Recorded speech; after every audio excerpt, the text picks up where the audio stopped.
plenty of issues to discuss with my guest, James Denselow. He's an Associate Fellow at the Foreign Policy Think Tank. That is a think tank based here in the UK.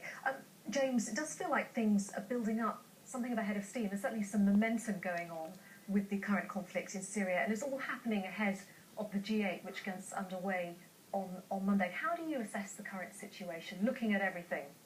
Well, I mean, a huge amount is happening both on the ground in Syria and in the conferences of power around the world. And I think the G8 is this marquee moment where we can really test the theory that can the international community find some form of consensus about how to tackle this conflict that is getting worse by the day. We heard last week 93,000 dead, that number presumably closer to 100,000 as we speak.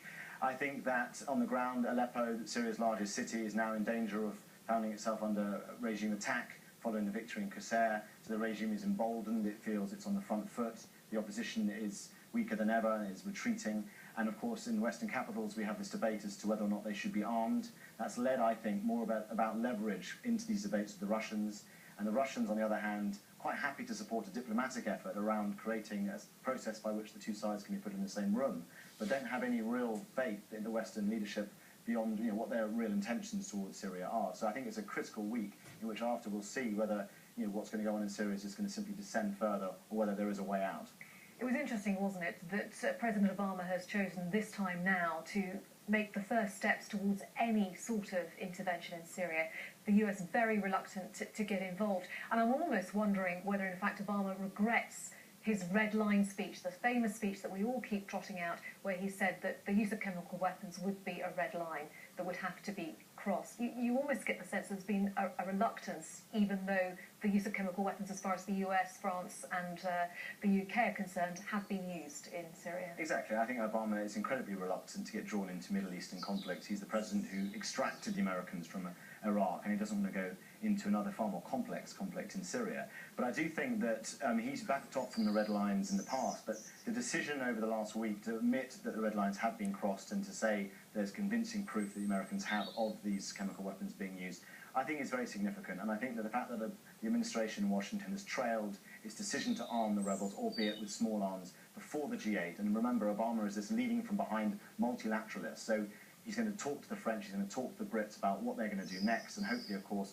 persuade the Russians as to some form of formula that can work. But I think the fact that Obama, who for so long had devolved Syria policy to his Secretary of State, is now sort of stepping up and saying red lines have been crossed, action will be taken, is a significant moment, because despite the fact that the US is a reluctant superpower at this day and age, they are still the most powerful country on the planet. How does Egypt now fit into all of this? The speech by Mohamed Morsi saying he was going to sever diplomatic ties with Damascus came as something of a surprise, I think, to most analysts. Yes, well, I mean, what's happening in Syria is the regionalisation of the conflict, which, of course, is one of the reasons that the Russians are trying to be persuaded to be on board. It's not in their interest to see Lebanon further disabled, to see Iraq, worst violence since 2008, further disabled.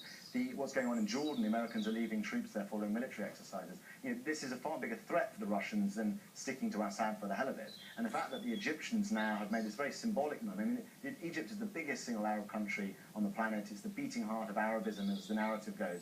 So it's very symbolic, first of all, to lose their legal Arab state seat, the Syrians, and now to lose this. I mean, I think it shows you that despite the regime feeling that its tail is up and the Hezbollah reinforcements are helping it out, we've got car bombs in Damascus over the weekend. We've just heard in the last few hours one of the most sensitive and protected military air bases in Damascus has been hit. Bear in mind, Hezbollah operatives are flying around the country, supposedly.